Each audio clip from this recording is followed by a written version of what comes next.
Hey, this is Chris Roper, Executive Editor on the IGN PlayStation team, and today I'm going to talk about one of the biggest upcoming games of this season, not only for the PlayStation 2, but anything, next-gen or not, Guitar Hero 2. The first Guitar Hero released last fall is, in many people's opinions, the best music game ever made. It basically took, you got this little plastic guitar that you're rocking on, which looks kind of silly, but once you pick up the game, it's extremely addictive. The first game had a great soundtrack to let people actually get into the process of creating music, and a lot of the tunes hit home with people, the songs they grew up with, classic rock tracks. The second game, now that the first one has sold over 1 million units, gave Red Octane Harmonix, it gave them more to work with. They got a bigger budget, they were able to go out and get more tracks, bigger bands that they couldn't do last time. So like now you're going to see the Rolling Stones, Aerosmith, Nirvana, Van Halen, Guns N' Roses, the Allman Brothers, and a bunch of other guys. And on top of that, some of the licensed tracks that are in the game are actually the master tracks. So you have tracks from Primus and from Jane's Addiction with John the Fisherman and Stop. And those are the actual studio recordings. You're not getting a cover from those bands. All the songs are really fun to play. A couple of the ones at the beginning, of course, are a little slow for people that have gotten really good, but, you know, that's how it goes. Now, for the most part, the covers that are in the game are fantastic. A studio over in Foster City called Wave Group does all the covers for the game, and just like last time out, they are fantastic at getting all the instrumentation to sound perfect. Most of the vocals sound dead on. There are a couple exceptions, mostly like the Nirvana and Stone Temple Pilots tracks, where the vocalist obviously isn't the real guy. I mean, Kurt Cobain's dead, but you know, those are a little off, and actually Heart-Shaped Box sounds a little off-key even with the guitar, but aside from those tracks, everything else sounds fantastic. The Police track, the guy sounds exactly like Sting. One thing that Red Octane and Harmonix wanted to do this time around was make the game a bit harder. You had people that were actually able to get 100% on songs like Bark at the Moon from the first game. So for those guys, they wanted to turn it up a bit. Now this means that people won't be able to pick up the game and blast through export like maybe they could last time. This might piss some people off because they just won't ever be able to do it. The game is really hard.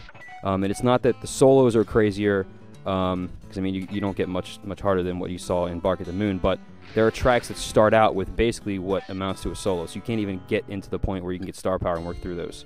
But the very cool thing is, and one of the newest additions to the game, is practice mode. And basically you can head into this mode, pick any song that you want, and then the song's broken up into sections. You have like verse 1, bridge 1, chorus 1, solo 1A, solo 1B, on and on to the end of the song. It breaks up into 15, 20, 25 parts. And then you can pick any of these, go for as long as you want, and then set playing speed from regular playing speed down to super slow. It's absolutely fantastic additions. One of the biggest things that stuck out from last time that wasn't in the game, and this time they absolutely nailed it. One of the other new big additions to Guitar Hero 2 is the addition of 3-button chords. People had problems playing really fast chords last time, but now there's 3-button chords in there. For the most part, these aren't thrown into the middle of huge, quick riffs. So they'll end like a huge section of the 3-button chord, or you'll get a part where it's just like a repeating section of the same chord. So it's not that bad. It's not as bad as it seems, and it actually adds a lot to. You have this huge part of the song, and it ends with this monstrous ending.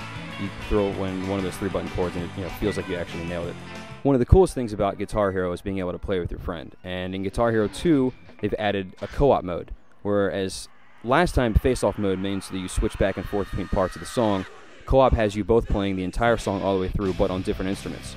So one person will play lead guitar, and then depending on the track, the other player will be either bass or rhythm guitar. You can't choose bass or rhythm. It's like Primus should be bass, and some tracks like the Rolling Stones or something will be rhythm guitar. But it's absolutely fantastic. Some of the bass stuff and some of the rhythm stuff is sort of okay depending on what the track is. But overall, it's super fun. And the really cool thing about it is you're actually playing cooperatively, which means you can fail the song. Now, as far as the single-player mode goes, the career mode is set up slightly different than last time. You still have groups of 5 songs, and there's 8 this time because there's 40 licensed tracks. But instead of the 5 songs being open, you get 4, and then the 5th one will work as an encore song. So you beat those 4 tracks, and then you'll see the lights kind of fade down when you finish the 4th track, and then the audience will be cheering, and it'll say, the audience wants an encore, do you want to do this? And then you pick yeah, and then you're playing some song that you probably didn't know was there unless you read ahead and looked at the song list. And then basically you just go right into it. You just keep rocking on. It unlocks it so if you want to quit, you can go back and try it again later. You don't have to beat the first song to go back and play the second one. So overall, Guitar Hero 2 is a fantastic sequel to last year's best music game from us, Guitar Hero. The track selection is fantastic. The co-op mode is great. Practice mode is a godsend. I mean, the whole thing is just fantastic. Just as a point, just in case nobody knows, the game still uses the same guitar from Guitar Hero 1. And you can actually buy the game separately or as a package deal with the guitar, and it comes with the cherry red one now. But yes, your old guitars will still work. And no, we have no idea if you can use it on the PlayStation 3. We get about 5,000 emails a day.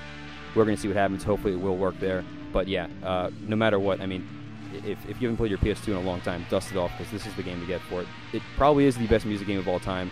It's easily one of the best games on the system, and I mean, it's a must-buy.